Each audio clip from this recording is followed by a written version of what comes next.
Ilikuwa imekuja kusikiliza kesi ya uhaini dhidi ya mwenyekiti wa Chama cha Demokrasia na Maendeleo ndugu Tundu Antipas Mugwai Lissu ambaye liko chini ya jopo la majaji watatu, Jaji Ndunguru, Karema na Kiwonde. Sasa itajua kwamba leo upande wa mashtaka ungeweza kuendelea na kesi yake, kuleta mashahidi wake ambao wanataka kusema kwamba mwenyekiti wa chama alifanya makosa ya uhaini.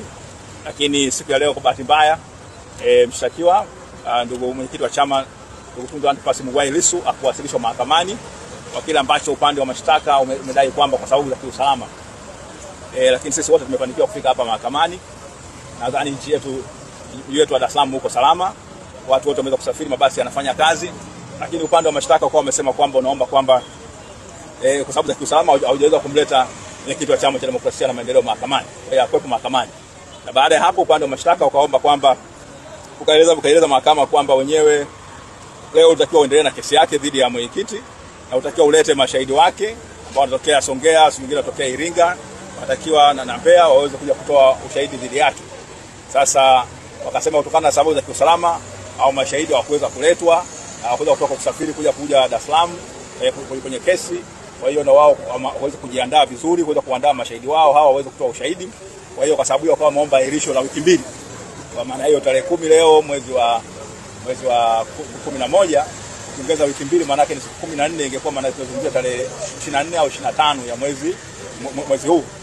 Jopo la majaji wao watatu, Jaji Ndunguru, Kiwonde na Karema, baada kulitakata hilo ombi wamesema kwamba hawakubaliana na upande wa serikali kusema kwamba kesi iahirishwe kwa wiki mbili, bali wameahirisha kwa siku mbili, yani ya leo na kesho, na kwamba tarehe 12 ya mwezi wa 11 mwenyekiti wa Chama cha Demokrasia na Maendeleo ndio Tundu Antipas Mugwai Lissu aletwe mahakamani na kesi iendelee.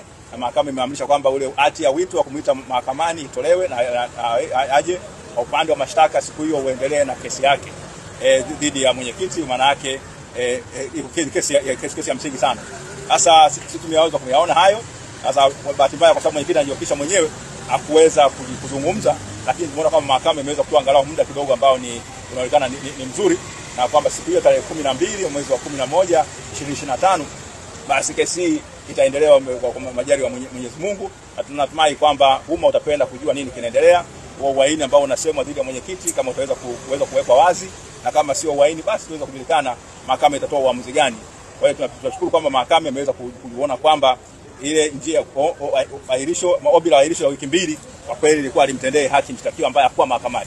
Hata angekuwa upande ule wa angekuwa hata kesi imeletwa kwa njia ya kimtandao kwamba naye kule gerezani ameweza kusikilizwa, basi ingekuwa nafuu. Lakini mahakama imeamua kusimama katika msingi ya haki na kusema basi imetoa siku mbili ambazo ni kwamba wale mashahidi wa serikali kuanzia hivi sasa huko kote waliko basi wao waje, na tunafahamu mashahidi